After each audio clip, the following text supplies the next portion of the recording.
Now, I would like to ask DBM, did you comprehend the different functions that will be devolved, and did you quantify the cost to the national government or to the local government should they be performed now by the local government, Madam Chair? Speaker, the DBM has yet to receive all the devolution transition plan from all the government agencies. I'll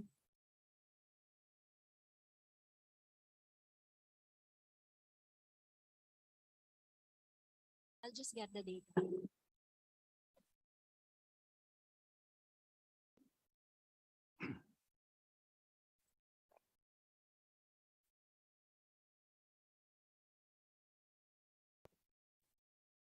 As of on the national government agencies, as of August 15, 2022, 15 agencies have already submitted their DTPs, 2 of which have already been approved. This is Department of Health and PAPCOM.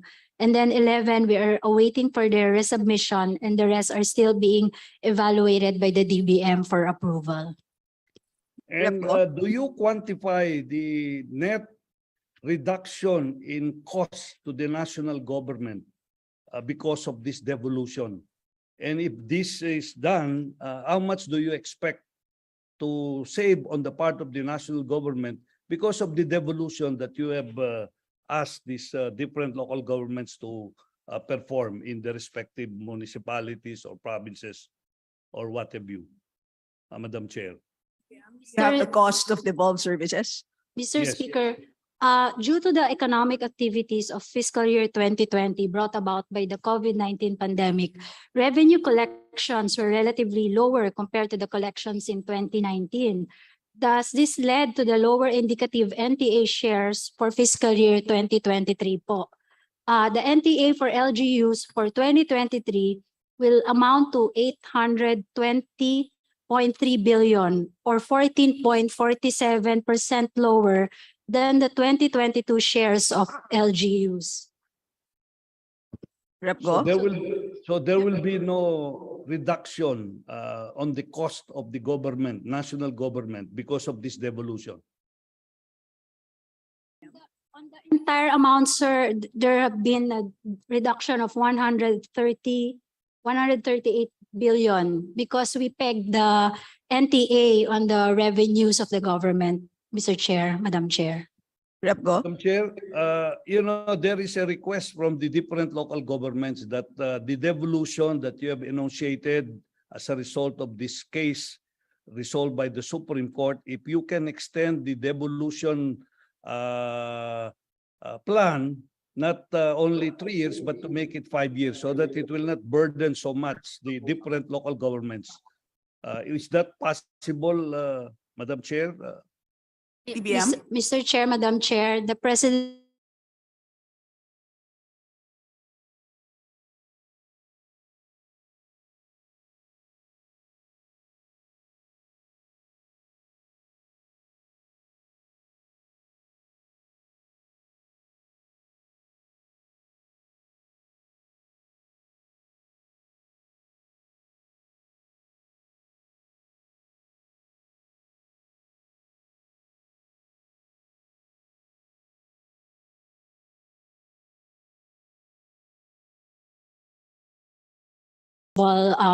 deadline or maybe Of the country is about close to 30 billion pesos. And this is broken down into about 9 trillion domestic and about close to 4 trillion external. These are the foreign borrowings. And I calculated the GDP in 2021, it's about 23.8 trillion. And the forecast here is to grow this economy by about 6.5%. And if we put additional 1.1 or 1.6 trillion in our borrowings, that will give us a ratio of about probably 56 to 57% of our debt to GDP. I believe, just like what was indicated earlier, it would be good for our country if we grow more than 7.5%, Madam Chair. And I think we need to think about this, and probably Congress can help in ensuring that we grow not only what was stated earlier of about 6 to 7%, but I think we should grow next year by no less than 7.5%, so that the debt equity ratio will almost be the same or even lower in the subsequent years, Madam Chair. That was a brilliant question, but that would be your last one. The chair recognizes Secretary Diokno. Indeed, our plan, Your Honor, is to grow by between 6.5 to 8%. So that will satisfy the desire of the gentleman that we grow much faster. If we can grow much faster, but realistically, that's the range of growth that we are forecasting for the next 5 years, 6.5 to 8%, Your Honor. That will be good, Madam Chair. Thank you. Thank you very much. From the minority, the chair now recognizes Rep. Raul Manuel. Magandang araw po sa lahat. I'll go straight to my questions. Ang una ko pong tanong, mas review po ito ng usapin kanina sa utang na ating bansa na babayaran. Meron tayong i-allot na total interest plus principal na 1.6 trillion pesos. Tama po ba? Maybe this can be addressed to BBM. Yes, Your Honor. Mr. Chair. Yes. Now, comparing that to education, ang total natin para sa edukasyon, that includes DepEd, SHED, SUCs, and other related agencies, nasa 852.8 billion. Tama ba? BBM. Yes, Your Honor. Yes. Now, basic arithmetic, if we are to compare, 1.6 trillion tsaka 852.8 billion, mas malaki yung 1.6 trillion. Tama ba?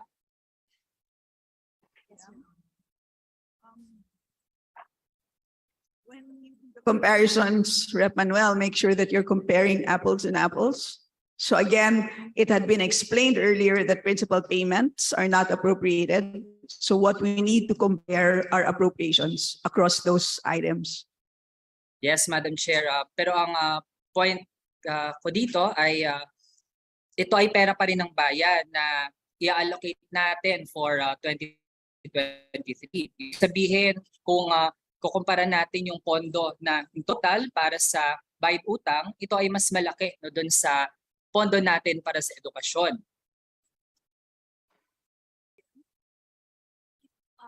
Mr. Chair, Madam Chair, if we include po the automatic appropriations, tama po yan. Okay. So ang additional na question ko dyan sa ating Department of Budget and Management, ito ba ay isang sustainable track or meron ba tayong naisipang posibleng paraan para hindi tayo nag-end up taon-taon na pinagkakasya na lang natin kung magkano yung natitira sa pondo ng bayan after natin magbayad ng malaking amount para sa utang? The chair recognizes Secretary Diokno to give a comment on the sustainability of the fiscal consolidation path of the country. Yeah, of course, definitely. We have done many studies. PIDS also has done studies. The central bank has done studies, and our studies support the view that our fiscal position is sustainable. In fact, I mentioned our debt to GDP ratio, which is the right metric, is going to decline from 61.2% next year to around 51.1% in 2028. This, of course, is still much higher than what we experienced in, say, 2019, but that's also acceptable because globally, all countries' debt to GDP ratio has increased, and in fact, this is one of the lowest in this part of the world. Thank you. Rep. Manuel. Yes. Now, Madam Chair, if the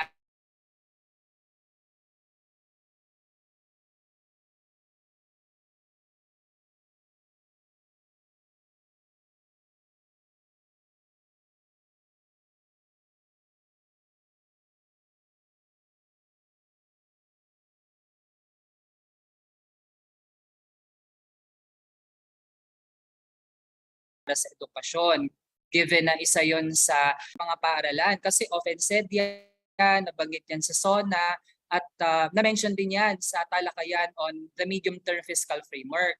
Pero gusto ko lamang marinig muna sa ngayon kung tingin ba ng ating economic managers, yan ba inakasapat na?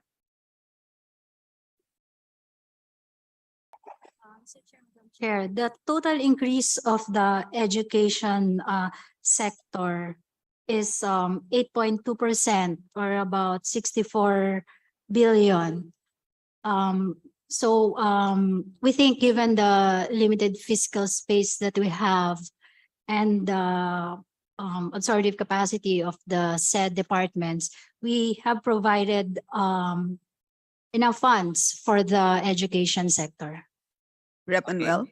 Yes, Madam Chair, duly noted yung increases para sa kabuang budget for education. Pero aside dun sa quantitative na pagtingin natin dyan, tingnan din natin yung kalidad kung ito ba talaga ay tumutugon sa pag-transform. Kasi ito yung gusto natin, economic transformation, at yung education, parte naman talaga siya ng paano natin mabuboost yung ating economy. Pero hindi pwedeng tingnan lang natin yung pagbubukas ng mga paaralan bilang paraan to stimulate the economy, kasi long-term investment natin yung edukasyon, and hindi at par yung current na allocation natin dun sa global recommendations lalo na ng UN na dapat ay nasa 6% ng GDP yung budget allocation. So ano po yung maitutugon dyan ng ating economic managers?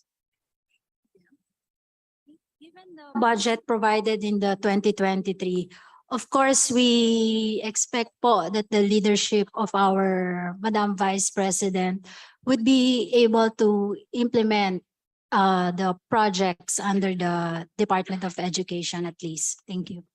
Rep. Manuel. Yes. Sunod, Madam Chair, ito naman ay tungkol sa ating goals na i-reduce ang poverty rate sa ating bansa. I'd like to clarify kung sa ngayon ano yung standing na definition ng poverty or pagiging mahirap na ginagamit ng ating administration. Secretary Balisacan. Thank you, Madam Chair. Yeah, let me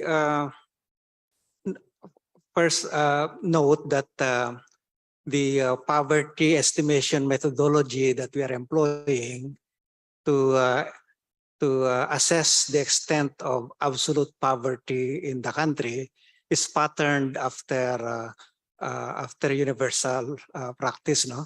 In rich countries, what they do is to link the poverty threshold or standard to the median income, no, of their population. That is not the practice that is employed for developing countries or countries of similar stages of development as us. No? What is practice is to look at so-called norm is of standard of absolute poverty, and that purpose there is really to not to come up with a unique or singular measure of poverty, but to have a measure that allows us to monitor the changes in poverty. I would like to emphasize that the changes in poverty over time, so that we can measure or we can gauge how effective we have been in addressing or reducing poverty.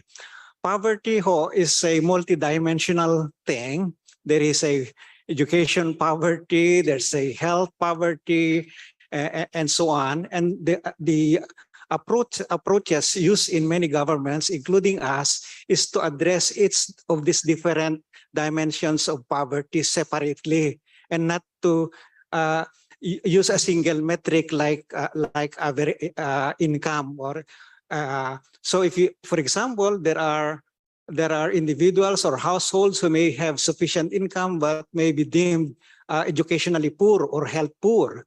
And so for these individuals, they need to also to be able to have access to such opportunities for getting out of those conditions. So yun ang so if you are asking us kung ano yung measure or standard that we use to measure poverty, marami yun ho. At depende sa particular sector. And our approach here is whole of government. We have a dashboard of various indicators or metrics of opportunities like the health, education, employment, and others. And yun yung pinagtutunan natin ho. So yung for example, the poverty threshold that we use for our measurement of or assessment of changes in poverty over time is not meant to as a guide to setting minimum wages, for example. That's not what it is set for. Okay. I hope I addressed the issue properly. Thank you. Rep Manuel? Yeah, Madam Chair, we can take a look specifically halimbawa sa food poverty. Kasi ang ginagamit na standard ngayon, based sa recent na mga reports, ay hindi ka matatawag na food hungry kung ikaw ay merong 18.62 pesos na may aalok para sa isang meal. Ito ba ay ginagamit din ng ating mga agency sa DBCC? Yeah. Gaya ng sinabi ko ho, ang measure na yan, ang standard na yan ay ginagamit sa pag-measure ng absolute poverty. But it's not meant to serve as a guide na sasabihin ito ay ay tama para sa pag-access ng enough food. Hindi yan ho yung because we can always in practice, there are too many possible metrics that one can use, no. But we have to set one standard and see what happens to that standard as we progress over time, because we want to measure how we are affecting, how our programs and policies are affecting that base measure, that however it is established. Talagang marami ho. Ang sinasabi lang natin, and this is not just the practice in the Philippines, this is the practice in the UN and many other countries, is that we must set a standard initially that we can quarrel about what that standard is, but there is a process of generating that and it's agreed upon by agencies, particularly our Food and Nutrition Research Institute, which first establishes the nutritional standard, which is the starting point. No? And then once you have established that, see how that is changing over time as we launch programs, as we initiate policies to address poverty. Yan yung lang purpose niya, no? Yeah. So, Madam Chair, para mas maging malinaw din sa ating mga kababayan yung paano ba natin maaabot yung high, ambitious na target na 9% poverty rate, dapat malinaw din yung pamantayan. Kung multidimensional siya, maraming mga factors, kailangan ma-explain din yan. Kasi kung titingnan lang natin yung 18.62 pesos per meal, yan ay hindi yan realistic, hindi na po yan kasya para dun sa kahit ulam or kanin ng ating mga kababayan. So final points, Madam Chair, ito naman ay tungkol sa iba pang pondo na nasa ating budget, kasi ang ating goal dito ay mag-guarantee na ang bawat piso ay well spent. Kaya in line with that, ay kailangan din matingnan yung malaking confidential and intelligence funds na nakalagak sa iba't ibang mga ahensya. At malaki din yung under the Office of the President, 9.28 billion pesos for 2023. Curious ako sa pagtingin ng ating economic managers kung okay ba na ito ay gawing malaking confidential or intelligence funds na hindi ma-audit, kesa specify na saan yan mapupunta, given na after the pandemic napakalinaw naman kung ano dapat yung mga priority. Madam Chair. Time's up. Thank you. Next on our list is from the majority. The chair recognizes Rep. Rodolfo Ordener.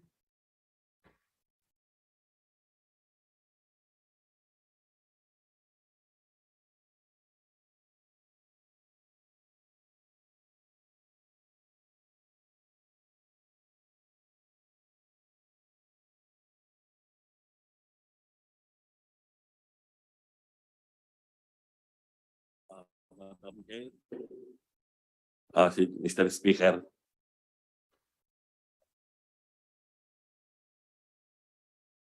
Last July 30, yun po ating increase in social pension ng ating indigent senior citizens ay nag-lapse into law.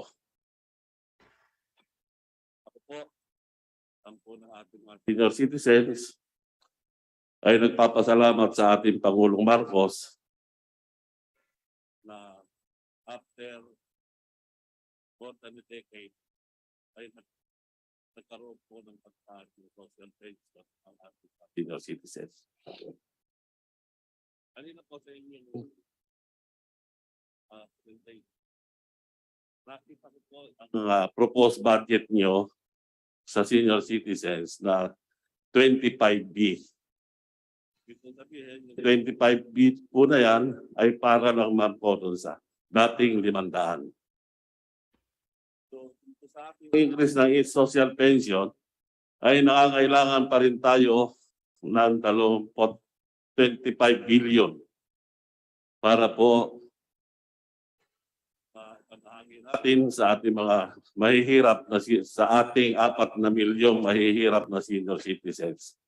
Nangangailangan po tayo ng 25 billion pa. Ang tanong po sa ating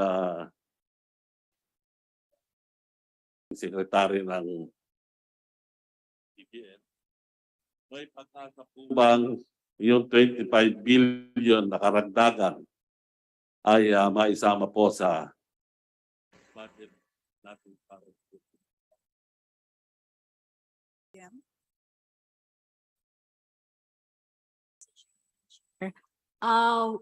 when the bill was lapsed into law, we already prepared more or less the budget po. So we did not incorporate yet the additional 25 billion for the increase of the social pension of our senior citizens. We will, on the other hand, the DBM at least will provide the Congress po, the slow-moving departments po, or those with low utilization. Probably po, we will defer to the legislature po, the Congress, if they may wish to augment the needed budget for the increase to 1,000 pesos po.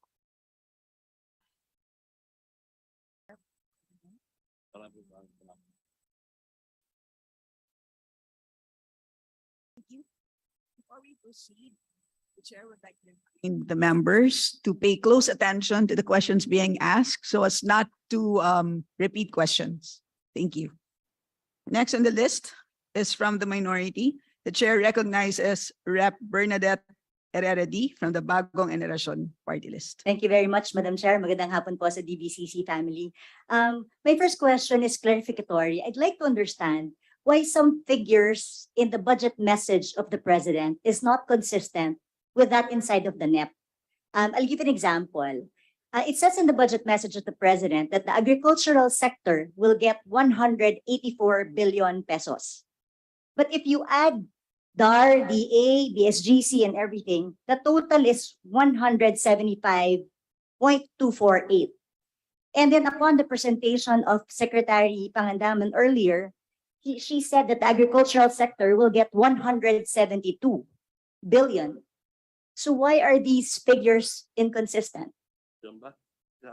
DBM? I think at least for the agriculture sector, ma'am, some of the programs and projects that I indicated a while ago is not the complete list of the programs and projects under the agriculture sector. We can provide, ma'am, the list, the enumerated list of all the projects and programs. So ano po yung pinakatotoo dito? Yung 184 ang mapupunta sa agricultural sector kasi the NEP does not support it. If I add DA, BSGC, PCIC, and others, it would still not add up to 184.1 billion pesos.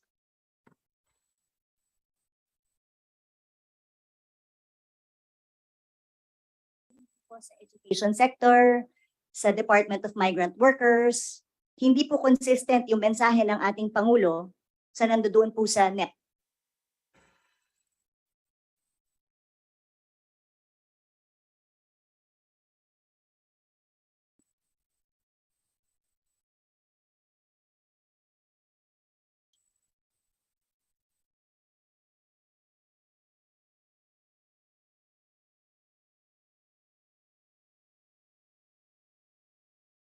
Is the figure larger or smaller than 184.1 billion as indicated in the president's message?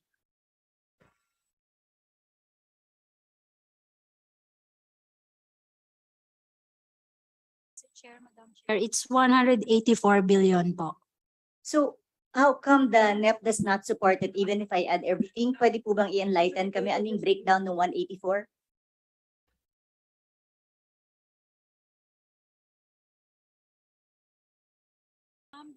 PBM po is consolidated amount po of all the projects and programs po. So I can understand it more clearly. Is it the same as a DepEd? Nakalagay dito, 852.8 billion. But if I add everything, it's 803 billion. So medyo malalaki po yung discrepancy. Siguro I'll list it down and then can you please clarify so that we are aware kung ano yung numbers na magiging consistent? 852.4 billion. We will provide, Madam Chair, Mr. Speaker, the breakdown of the programs and projects under each sector po. Yes, please. Para lang maging consistent tayo. My next question refers to the unprogrammed appropriations for fiscal year 2023. It is now at 588.2 billion. Ang laki po ng increase nito. It is the highest it has ever been. Ang sabi dito, the increase is because of the anticipated loan proceeds for DOTR projects. Magkano po ba yung DOTR project loan na inaasahan po natin? DBM?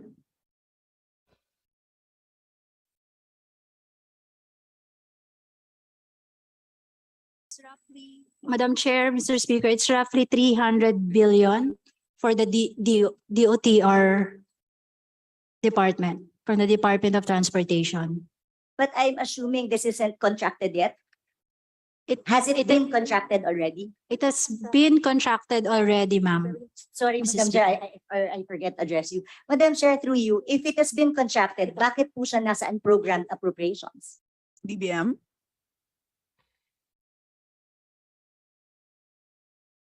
Speaker. The reason why DOTR was specifically included under the unprogrammed fund is because of their budget utilization rate. The budget utilization rate of DOTR for OSEC for loan proceeds is 17%. If we include the loan proceeds requirement under the program, and then it will not be utilized by DOTR, it might be a waste of the fiscal space, which is very limited, or which was very limited when it was provided to us. So that's the reason why among all implementing among all implementing agencies and departments implementing FAPs, DOTR's FAPs was included under the unprogrammed appropriation. Second, the reason why, Madam Chair, Madam Speaker, that we included it under the unprogrammed appropriation also is that in the event that there will be an improvement in the utilization rates of the DOTR as a result of the new administration, then if we don't provide it under the unprogrammed, then it will also be detrimental to the DOTR and for the national government because we did not provide a standby appropriation to cover the possible loan proceeds that the DOTR might need. But why is it possible? I thought it was already contracted out. It doesn't matter whether it has been contracted out, Madam Chair, Madam Speaker, because even if it is contracted out, it can be included under the unprogrammed appropriation. It used to be that the unprogrammed appropriation for FAPs would only be for new or unsigned loan agreements. But I think for the past couple of years, I think 5 years or so, we already included ongoing projects under that category. So we can include contracted loans under the unprogrammed appropriation, Madam Chair. Rep. Araradi. Yeah. Madam Chair, what about the 149.6 billion support to infrastructure projects? Saan po ito if a fund? Would we be funded from loans or increase in revenue collections? DBM. Madam Speaker, the SIP-SIP, as we call it, we call it SIP-SIP for purposes of ease, is actually for infrastructure projects that can be funded out of excess revenues, which were not anticipated during budget preparation. Rep. Araradi. Thank you. Excess revenues, yeah. My next question is related dun sa DICT po natin. Alam niyo naman, paborito ko yung SUF natin, earmark revenues. It says here that we funded 2.5 for the Free Wi-Fi Act of our country. Last year, I asked you, ma'am, if through you, Madam Chair, if yung yung absorptive capacity ng department and ng project will be separate and independent so that pag naubos na yung 2.5 billion ng SUF at may magandang nakalatag pa na project ang DICT, can it request again from DBM kahit na yung absorptive capacity ng DICT is hindi maganda? Because last year your answer was it would be treated independently. I'd like to know the policy for this administration.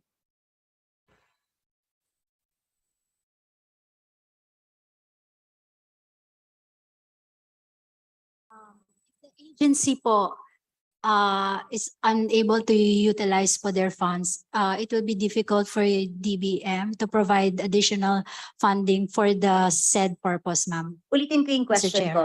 Hiwalay yung earmark revenues, SUF. I'm talking about SUF. I'm talking about DICT. The 2.5 billion was yung 2.5 galing yan sa SUF.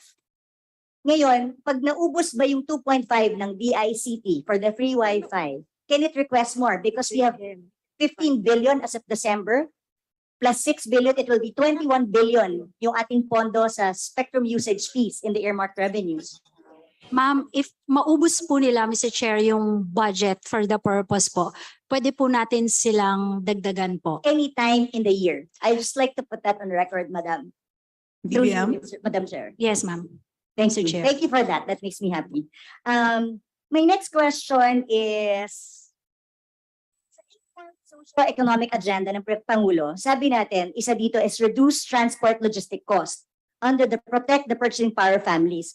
One of the sources of high transport logistic cost has to do with high port fees and charges. As a GOCC, yung PPA and CAAP remits billions to the Treasury as corporate dividends. But the question is, where is this money coming from?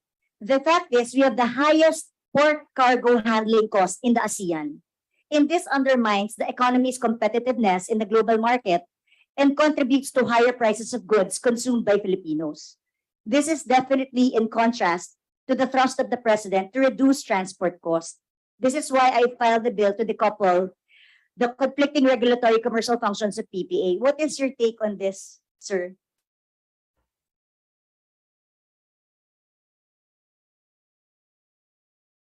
That is your last question, Rep. Araradi.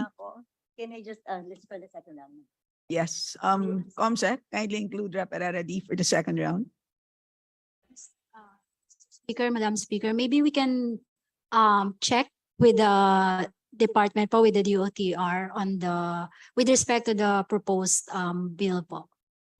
I just want Madam Chair to put on record that to reduce the transport cost, that's critical. So maybe it's something that this administration can look into in order to reduce transport costs, which is part of the 8-point agenda of the President. Thank you, Rep. Araradi. Thank you. Thank you, Next ma'am. on the list is from the majority. The chair now recognizes Rep. Christopher De Venecia. Thank you, Mr. Speaker, Madam Chair. To the DBCC family, I'm so ecstatic to hear the first SONA of President BBM, especially when he highlighted the need to prioritize creative industries as well as to galvanize both creative industries and tourism for developing a unique country brand. I saw the near-term agenda, the 8-point agenda, and I was a bit downtrodden However, seeing it juxtaposed alongside the medium-term agenda, I started seeing a lot of the words that always bring happiness to my ears, like digital economy, innovation, research and development, and all of that. Although I wish that creativity would be more explicitly stated in the medium-term agenda. So I guess the first question, Madam Chair, is when will we start seeing the medium-term agenda items being reflected in the budget? Given that, of course, the priority is the near-term 8-point agenda, at least in this first fiscal year. Secretary Balisacan.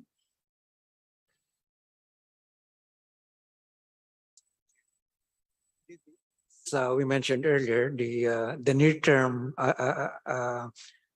agenda that is referred to in our medium-term framework pertains to this year and next. No, so clearly the priorities for this year and next, for the rest of this year and next, are the current issues and problems. The inflation, then of course this logistics cost, transport cost, but at the same time, we are already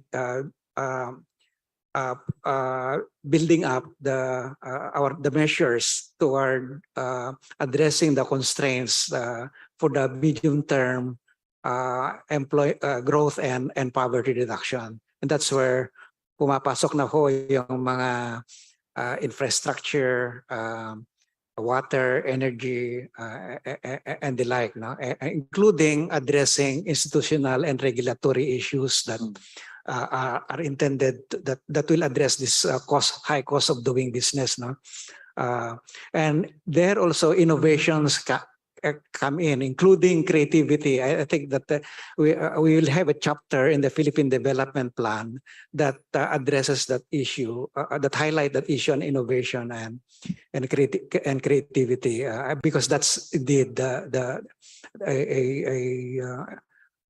future for our young, especially the young workers, Madam Chair. Rep. De Venecia. That's music to my ears, Madam Chair. I'm particularly excited also in the medium-term agenda to see an item on livable cities. And of course, we're ramping up the infra spend to the tune of 5 to 5.5% of GDP annually. But let's also not lose sight of the 5 fundamentals of livable cities, especially if we want to achieve that in a medium term or a 6-year time horizon. First is robust and complete neighborhoods. Second is accessibility and sustainable mobility. Of course, cities like Amsterdam comes to mind, where priority really in the streets is the pedestrian, and then the bikers, and then the trams, and then the cars. So parang least priority pa yung mga cars. Third is diverse and resilient local economy. Fourth is vibrant public spaces like public parks and creative industry spaces or infrastructure, as always advocated by Chair Joey Salceda. And the fifth is affordability. Other livability indicators also include stability, healthcare, culture and environment, education, and infra. So if we are preparing a livable city goal in the medium term, I hope we start investing in things like public spaces, creative industry infrastructure, at least as early as next year. My next question, Madam Chair, is on the booster shot budget for 2023. I didn't see any, but I did see a budget for vaccination. So I'm just wondering, since I did hear about this in the news, will the 77% of the population that has already been inoculated need to be inoculated again with a reconstituted vaccine that's, I suppose, more effective against new variants? Madam Chair. DBM. Just to add perhaps for your point on livable cities. A while ago, I mentioned that under the LGSF, there's a support of 5 billion financial assistance for the local government units. And among the projects that you can, allocate or request will be construction and infrastructure or active mobility and elevated or grade pedestrian footpaths and walkways. So at least we try to fund at least for the livable cities. As to the vaccines, Mr. Chair, there's 23 billion under the unprogrammed funds for the vaccines. Chair, You may so- wish to propound that question to the DOH. I believe they are scheduled to give us a budget briefing after the 10th of All right. September. Thank you, Madam Chair. Fourth is on bureaucratic efficiency, which is also a pillar of the near-term agenda. I noticed though that the budget allocated to the ARTA is 0.15 or 150 million. And I remember one of the hearings that we conducted for the furniture industry, and apparently it takes around 30 to 50 permits that you need to secure from government just to be a furniture designer. So it's super cumbersome to even enter that sector. And we called on ARTA to maybe review how we can condense these 30 to 50 permits. But it seems it's on an ad hoc basis rather than on a proactive basis. So I'm just wondering if there is a plan to increase the budget of the ARTA, given that one of the tenets of the near-term agenda is bureaucratic efficiency, Madam Chair. DBM? We've provided a total of 149 million for ARTA. So, well, I defer to the agency, the utilization of the funding to at least evaluate their existing policies in terms of ease of doing business. Right. One last question or manifestation, Rep. Levenasia. Yes, thank you, Madam Chair. I was elated to see that there's a decline of underemployment by 1.4%. I'm just wondering as to what the factors are that led to this. And I guess a contiguous question would be that it was encouraging to see an increase in youth employment and a decrease in youth underemployment. However, the sample based on the Philippine Statistics Authority is from age 15 to 24. But I think in our laws, in our Philippine laws, youth is defined as 30 years old and below. So maybe the sample should be increased to 15 to 30. So that's actually my final duo question, Madam Chair. Thank you. Secretary Balisacan.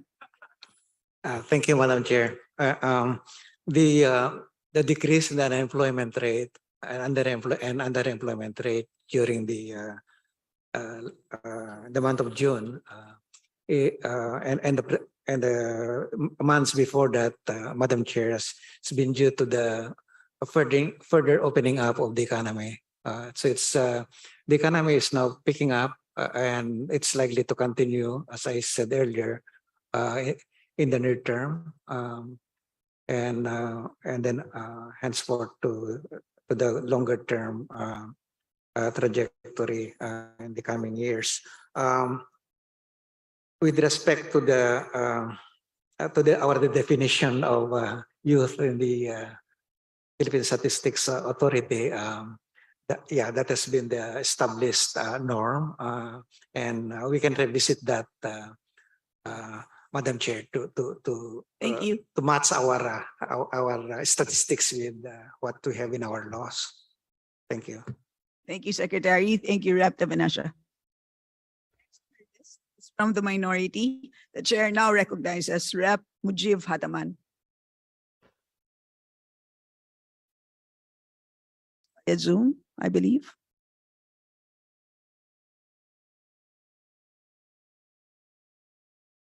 Now proceed.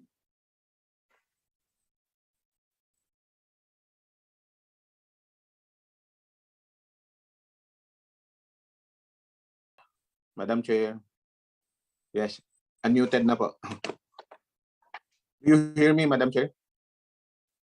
Rep. Hataman, please proceed. Madam Chair, may I ask DBM if how much amount they allocated to energy sector for the year 2023? Amount allotted to the energy sector.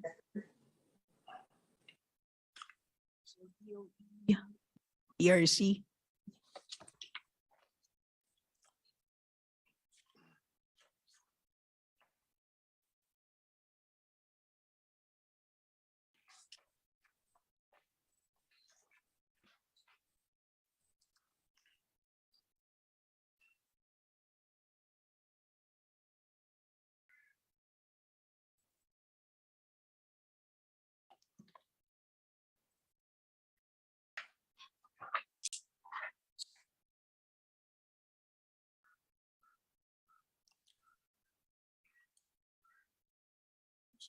Speaker, the total proposed budget for the Department of Energy will amount to 2.22 billion for 2023. Yung sa Napocor po, magkano?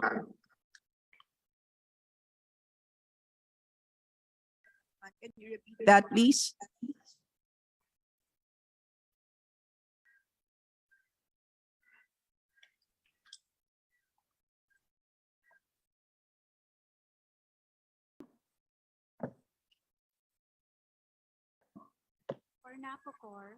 For 2023, it will be 1.3 billion. Magkano ho yung sa fuel subsidy para sa SPAG areas?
Pag funding po, it's already included in the 1.3 billion from our Napocor, Sir Chair.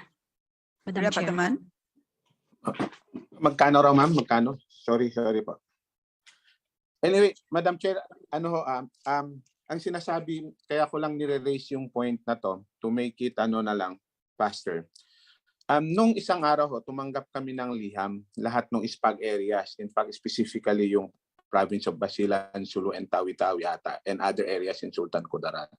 Na ang sinasabi, kaya ang next na tanong ko sana kung magkano nakapeg yung fuel for year 2023 comparatively doon sa year 2022.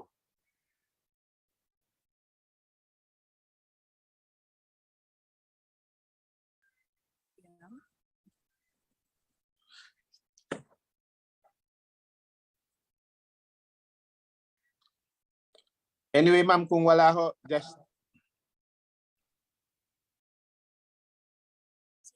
We don't have a data now, so maybe we can provide. Okay, we can ask that to Napocor anyway. Pero ma'am, ang Yes, issue po. rito with TBM and DBCCs, mas sa issue yung policy budget. Dahil nung isang araw ho, tumanggap kami ng letter at ang sinasabi sa letter, yung ilang SPAG areas magkakaroon ng total blackout dahil nagkaroon ng shortage sa fuel dahil naubos na yung pondo intended for fuel subsidy. Ang sinasabi ng kumbaga dahil yung biglaang pag-increase ng fuel because of Ukraine war. Pero ang point ko rito, ang letter nila effective September na dapat magkakaroon ng total brownout. Ang hindi ko alam, ma'am, kung ano yung pinag-uusapan ngayon ng Napocor at ng DBM to address this problem.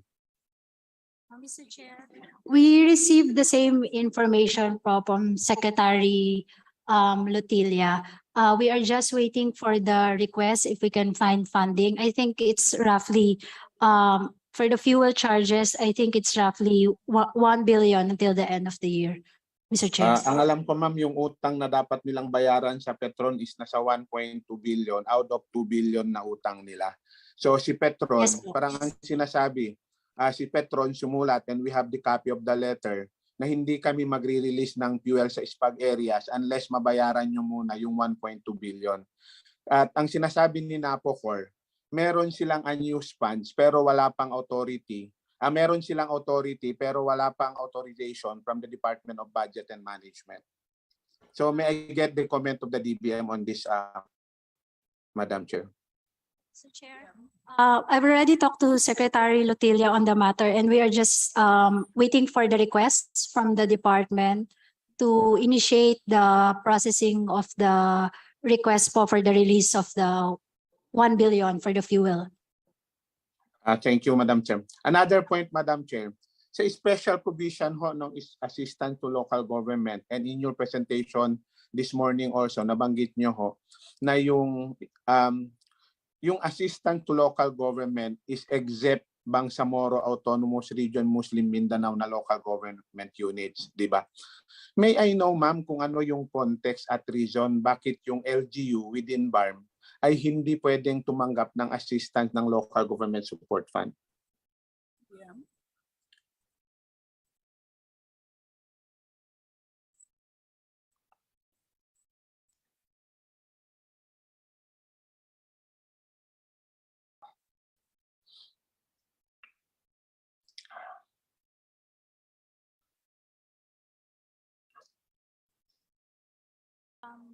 Mr. Chair, for BARM, we have already allocated a block grant, Yes, ma'am. which is 64.8 billion.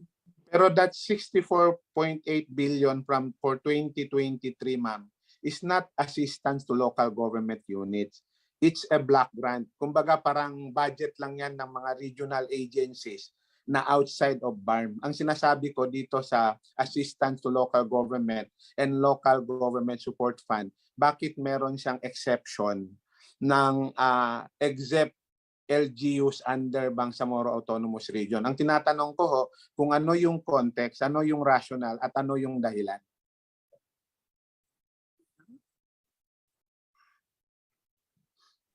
In fact, ma'am, 2 years ago, 17th 18 Congress, lahat ng Muslim representatives sumulat sa DBM. Nag-query kami on that matter. Hanggang ngayon wala akong reply si DBM kung ano yung reason.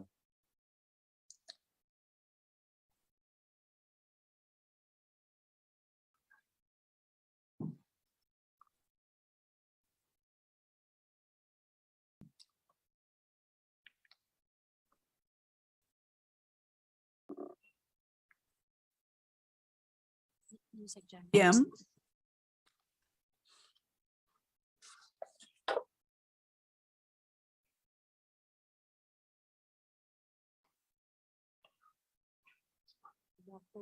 Madam Chair and Mr. Speaker. So, under the Bangsamoro Organic Act po, there is a provision that the LGUs under the territory of the BARM are to be provided for by the Bangsamoro government. So on the part of the national government po, since they already have the block grant and meron pa po sila yung 5 billion, that already covers the support for all the LGUs under the BARM. Madam Chair, Mr. Rep. Speaker. Ataman. Ma'am, pwedeng makiusap na lang ako, officially i-reply nyo na lang yung letter namin to put it on record para alam din namin kung ano yung next step namin. Kasi yung assistance to LGU, ma'am, ako ang perception ko lang yan, and based din sa Bangsamoro Organic Law, is different. Parang rin yan, ma'am, yung program ng 4Ps. Si 4Ps hindi naman natin dinevolve sa BARM kung hindi dinadaan lang natin. Ang allocation ay nasa DSWD rin. Likewise, yung assistant to LGU ay nasa DBM lang yan. Any LGUs of the country, pwede siya dapat. Pero kaya nga tinatanong ko lang, dahil wala namang nakalagay sa BOL na bawal silang tumanggap ng assistance to LGUs. Kasi karamihan naman ng pondo ng BARM pangsahod, pang-infra, at ibang mga lahat ng devolved function. Unless yung undevolved function, hindi ho kasama doon. But anyway, ma'am, hindi po ako makikipagdebate kasi DBM nang nagsabi. Pero ang akin lang, sana kung meron hong query mga ganon, dapat sinasagot tayo officially. Thank you, Rep. Ataman. The chair reminds the DBM to respond to the queries of Rep. Ataman, his queries today, as well as his previous written queries. Thank you. Yes, Madam Chair. Your time is up, Rep. Ataman. Our Okay, next. second round, ma'am.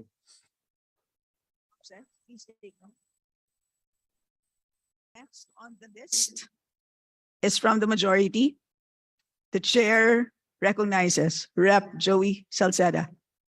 Pinilit lang ako dito, ha.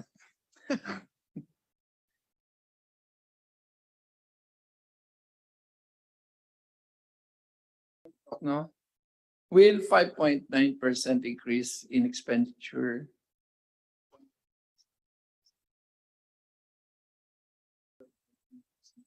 the budget percent GDP growth? I think it is right to say that the government share of the economy is roughly around 20%. So that will not be enough. Really have to have a very strong private sector support. Okay, we'll accept that because I know you have projects for PPP, privatization, etc. So I'm aware of all the other initiatives. Although I think being member of the majority, I'm supposed to always agree with you. Yung second, ma'am, sa DBM, I am one with a former budget APRO chair. Last year, our budget was 100+ billion because we added 50 items.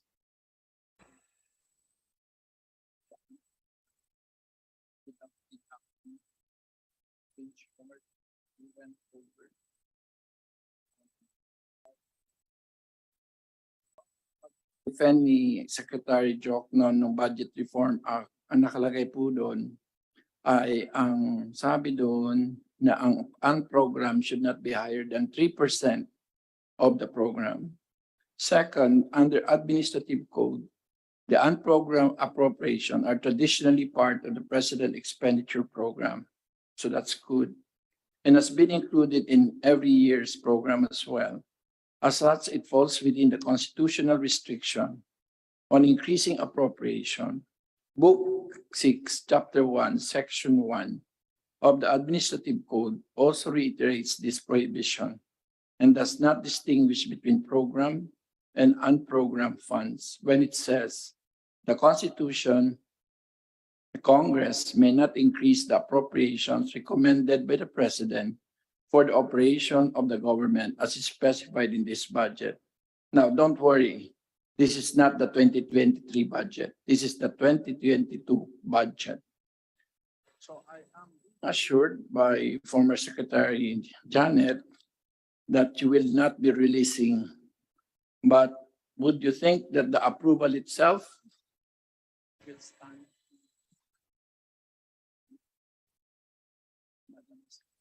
Or your lawyers? Yeah.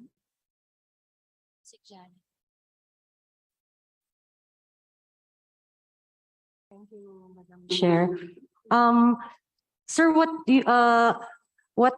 was said earlier, lahat po ng mga provisions of the law, we actually reiterated or emphasized them during the discussion with Congress before, sir, particularly the House of Senate.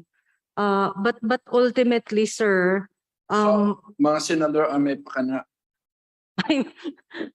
we are not privy to that, Mr. Chairperson, but we recognize that such act of Congress is obviously based on its legislative wisdom.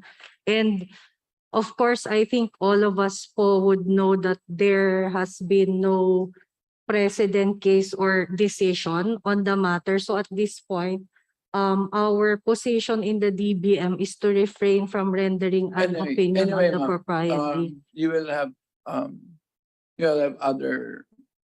This is just a cautionary tale to our new chairperson that obviously he will not do it.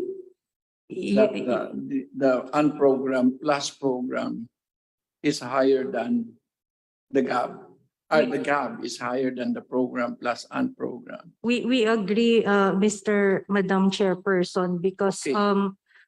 that would mean that in case there would be additional revenue sources or the sources to back up the unprogrammed appropriations, you have a fixed program already initially, so that would be difficult to try to maneuver. As much as possible, we try to contain that within the amount of the programmed appropriations, but of course, that would be difficult to do if Under in Chairperson actuality. Saldico, obviously it will not happen. We are actually hoping for that, Mr. And the other one, Chairperson, sir. ma'am, is are we under cost budgeting? See, as provided for in the budget reform, which you compelled me to stand up for hours and hours and defend here. But, DBM. Yes, Madam Chairperson, Mr. Speaker, we are now on the 5th year of the Okay, thank cash you. budgeting So in short, system. your real expenditure next year will be 176 billion lower than the 5028 that you're talking about. That would depend on the implementation, sir. But we will be trying to contain that, Mr. No, Chair. because That's the challenge. there is a portion there in your own notices which says that you will only pay 533 billion DBM. next year for obligations this year under the CBs, under the cost budgeting. In short, all I'm saying is that, ma'am, for transparency to the people, that the size of the state with respect to the overall economy will be actually be lower, because under the CBC you will only pay 533 billion plus 4553, which means your actual expenditure next year, your actual cash expenditure next year will be 176 billion lower than it is.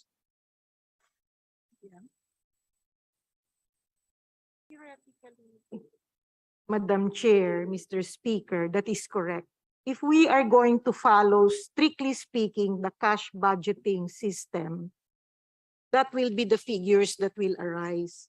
But the implication here is we are in a pandemic or post-pandemic, and we are targeting growth.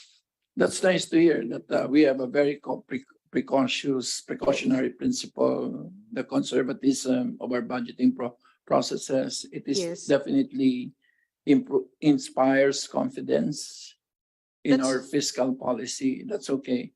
But then again, on the other side will be the growth. And to reduce the kind of expenditures that are showing, I think we will be doing much better in reducing poverty than in achieving our growth targets. Is that a fair assessment because of the kind of expenditure I've seen in the entire? Rep. Salceda, that's your last question. DBM. For NEDA, Madam Chair, Mr. Speaker. Secretary Balisacan.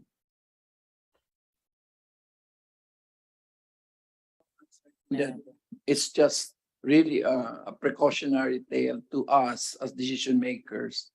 So I am appealing to the collective wisdom of Congress that we have to make these decisions.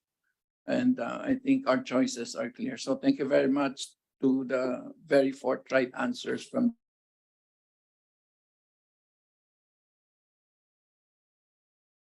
for inviting me from my sleep.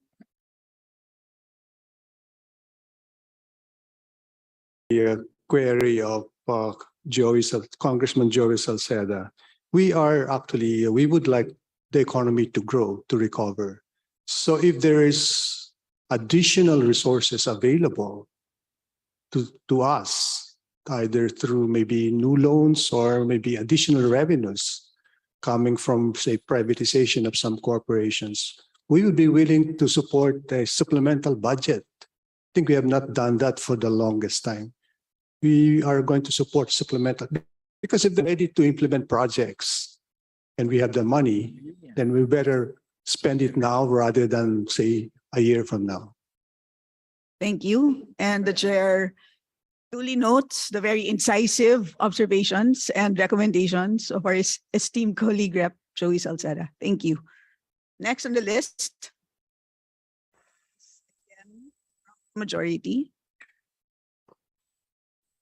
Chair recognizes Rep. Ted Haresco. Thank you, Madam Chair. I would like to welcome the economic and finance legends of our country, led by Secretary Ben Jokno and of course Secretary Bali Kasan and BSP Governor Medalla. First, to our BSP Governor, what measures are you undertaking to defend the further deterioration of our Philippine peso?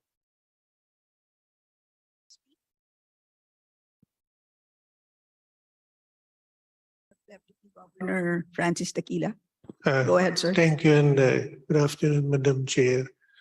As a matter of a framework, we have let the market determine the broad directions of the currency. As the governor has noted in his earlier explanatory speech, there are, in any movement of the currency, there would be winners and also losers. A weakening of the currency, for example, will help support the export sector, and it will help support the overseas Filipinos with their dollar income or income denominated in foreign exchange. Then they will have a greater purchasing power. But on the other hand, as what we had seen quite recently, if there is a tendency for markets to become quite disorderly, then rapid weakening of the currency can cause inflationary expectations to be adjusted upwards. And we had actually seen that that was beginning to happen. And in large part, that was a basis for the off-cycle adjustment by the BSP of its policy rate, 75 basis points. If you were to look at the measure of volatility of the peso before the adjustment of the policy rate by the Monetary Board and the volatility after, then you can see that there has been an impact with lower volatility. And that is something that we are now continuing to see. Now, going forward, of course, it's the Monetary Board that decides on the future course of the monetary policy. But there is ample policy space available. Our policy rate continues to be supportive of economic growth. In fact, if you were to look at it in real terms, we are still in negative real policy rate. So if there were to be an instance, for example, in the future, where the exchange rate again tends to threaten the attainment of the inflation target, then that instrument, as with all other instruments of the BSP, continues to be available. Thank you, Madam Chair. Rep. Resco.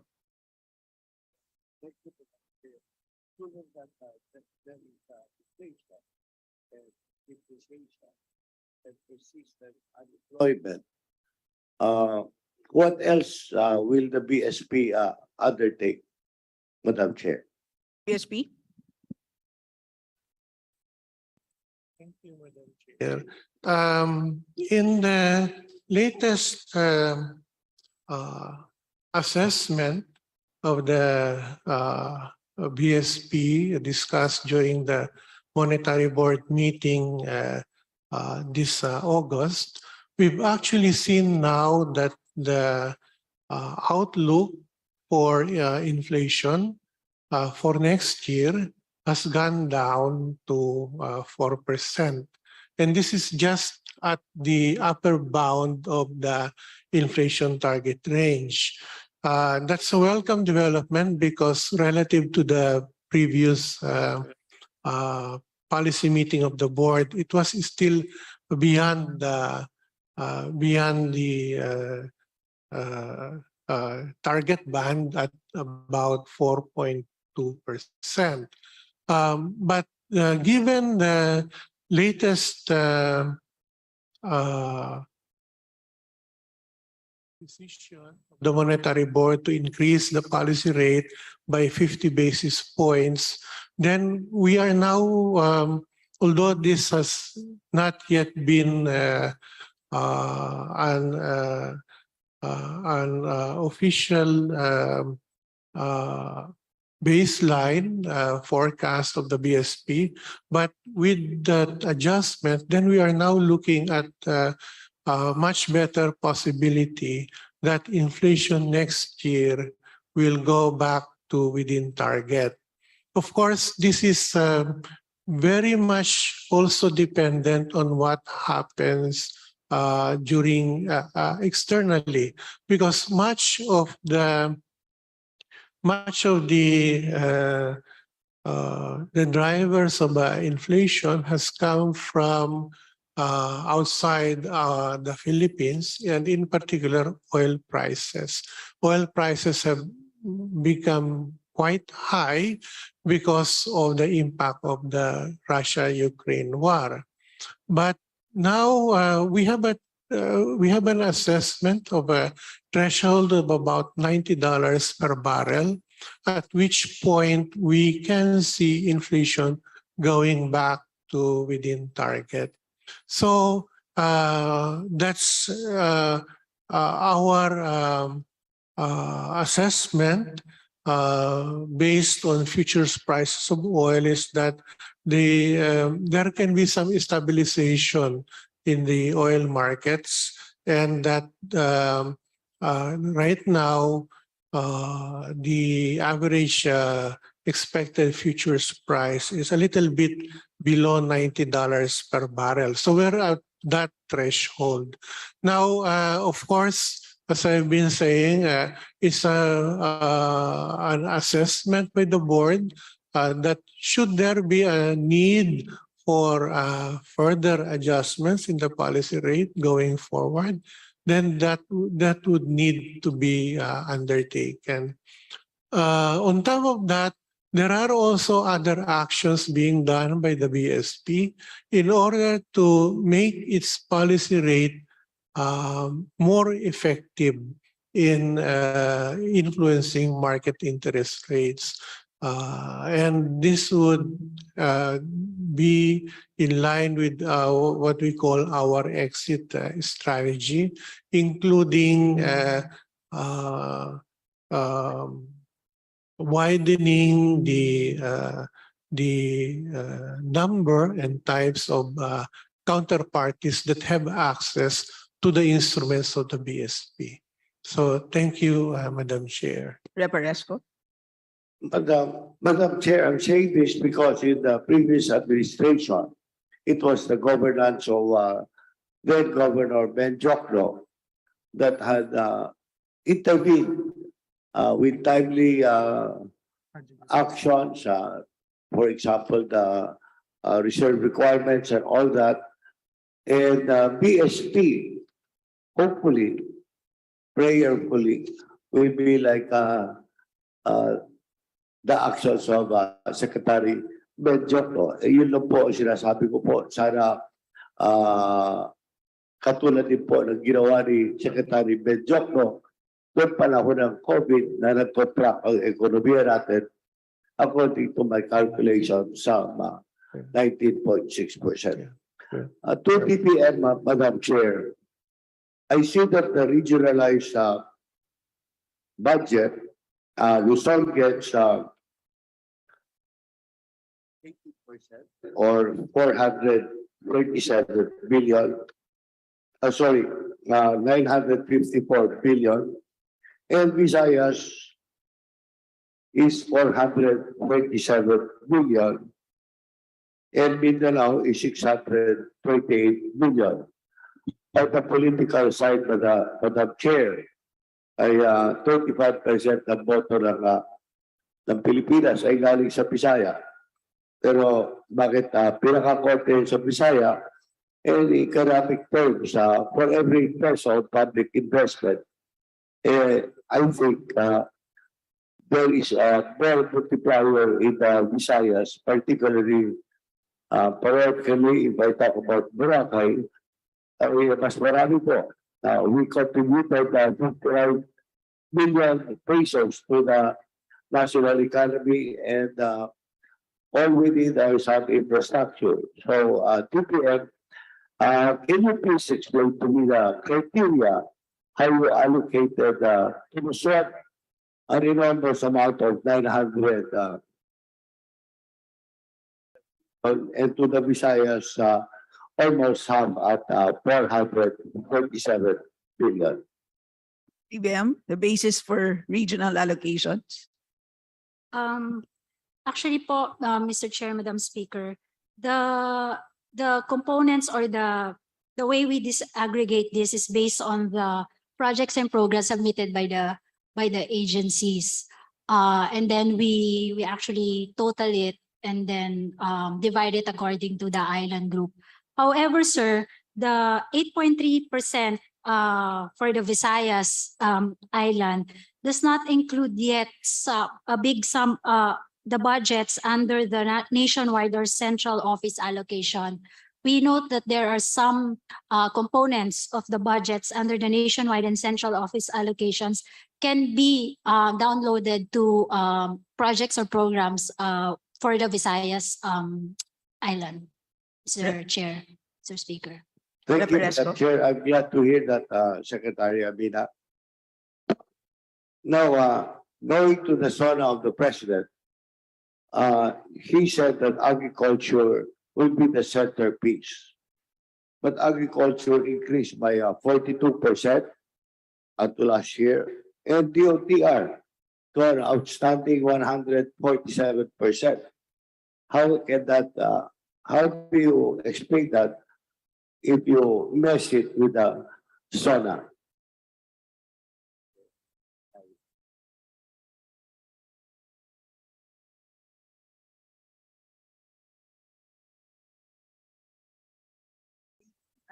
The budget increase SNDA and the DOTR vis-a-vis the pronouncements of the President during the SONA. Madam Chair, Mr. Speaker, the projects under the OTR are considered to be high big ticket items that are up for finalization or implementation in the coming years. The projects are as follows.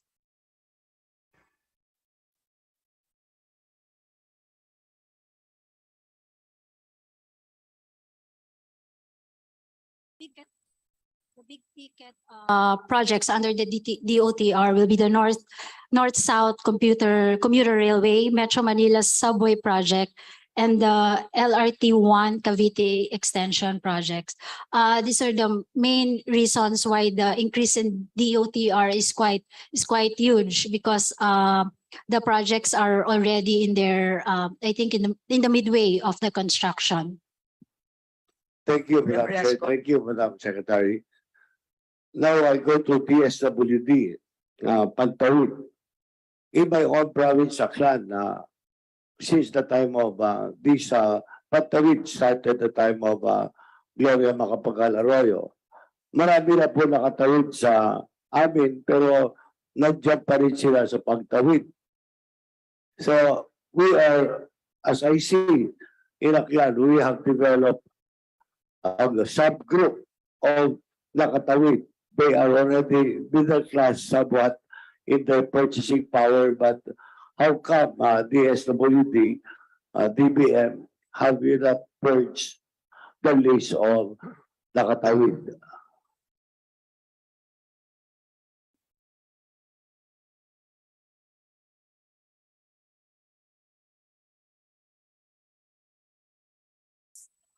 Mr. Speaker, Madam Chair, they're in the process